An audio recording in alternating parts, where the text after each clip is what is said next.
কলকাতা হাইকোর্টের ঐতিহাসিক রায়, অবশেষে টাকা ফিরে পেতে চলেছে লাখ লাখ মানুষ।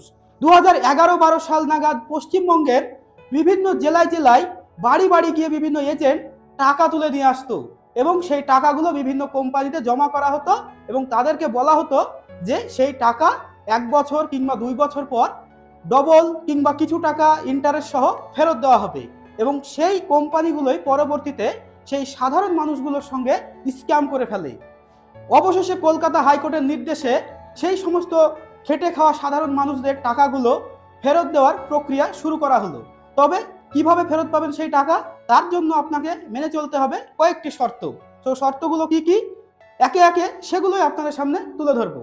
প্রথমে আপনি যা করবেন, আপনার কাছে নিশ্চয়ই সেই সমস্ত চিটফান্ড কোম্পানি কোনো না কোনো কাগজ দিয়েছে, যেমন ধরুন ডিপোজিট সার্টিফিকেট কিংবা কোনো রিসিপ্ট। সেই সমস্ত সার্টিফিকেটগুলো প্রথমে বের করবেন। তারপরে সেই সার্টিফিকেটের উপরে দেখবেন সেই কোম্পানির নাম লেখা আছে।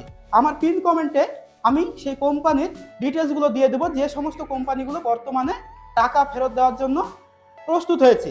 আপনি সেই কোম্পানিগুলোর নাম পিন কমেন্টে দেওয়া লিস্টের সঙ্গে মিলিয়ে নেবেন, আদৌ সেই লিস্টে আপনার কোম্পানিটি আছে কি না।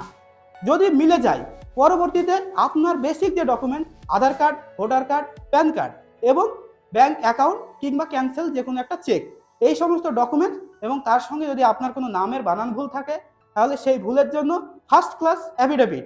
এছাড়াও আপনার বাবা কিংবা মায়ের যদি টাকা থাকে এবং তিনি যদি মারা যান তাহলে তার জন্য একটি ডেথ সার্টিফিকেট এবং প্রয়োজনীয় ডকুমেন্টস আপনি জমা করবেন। এবার এটা কোথায় জমা করবেন?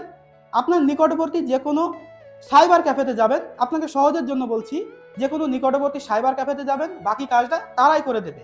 এবার আপনি যদি ভাবেন যে না আপনি নিজেই করবেন, তাহলে আপনাকে আমি প্রসেসটা বলে দিচ্ছি। গুগল কিংবা যে কোনো ব্রাউজারে গিয়ে লিখবেন জাস্টিস তালুকদার কমিটি এবং প্রথমেই যে লিঙ্কটি পাবেন সেই লিঙ্কটিতে ক্লিক করার পর ওখানে অনেক ধরনের অপশন আসবে। আপনার নাম, সার্টিফিকেট নম্বর, রিসিপ্ট নম্বর, এছাড়াও যে বেসিক ডিটেলস, খুব একটা বেসিক কিছু নেই, একদম সাধারণ বেসিক ডিটেলস আছে, সেগুলো ফিল করার পর সাবমিট করে দেবেন। তাহলে আপনার ডিটেলস ওখানে চলে আসবে এবং আপনার পরবর্তীতে যদি টাকা দেওয়া হয় তবে অবশ্যই আপনার অ্যাকাউন্টে টাকা ক্রেডিট হয়ে যাবে।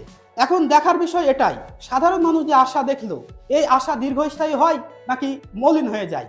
ভিডিওটি কেমন লাগলো অবশ্যই কমেন্ট করে জানাবেন।